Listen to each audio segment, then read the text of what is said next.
honest answer?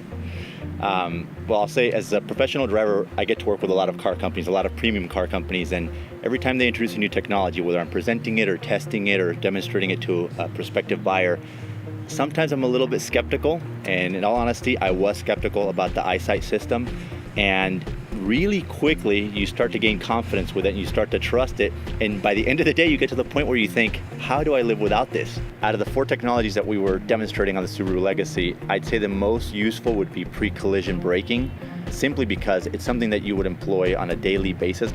You're not gonna rely on it because you don't wanna have to use it, but if you ever do trigger it, you're gonna be so stoked that you have it. Subaru's adaptive cruise control was a really interesting one for me because I've worked for a lot of premium manufacturers and I've tested all these systems, and some of the early ones, in all honesty, just weren't ready for prime time.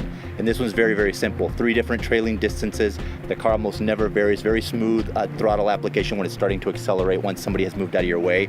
And even the brake application, I'd be lying if I said I could match the smoothness of the system, and that kind of irritated me. The pre-collision throttle management system was another interesting one in that, as a driver, again, when you press the throttle pedal, you expect to have a certain reaction from the car. But when the system is activated, it's activated because you're about to run into something. The system will take away the throttle from you. So here you are pressing the throttle, and all of a sudden, the car's not going anywhere. You feel the throttle being released even though you haven't moved your foot. But when you realize again why it's doing it, what it just saved you from, invaluable.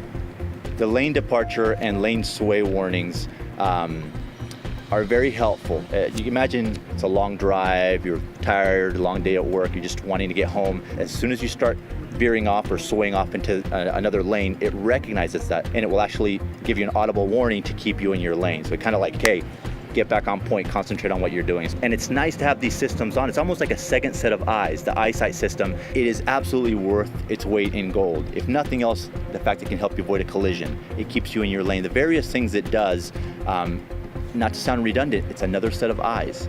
And I mean, what's the price of that?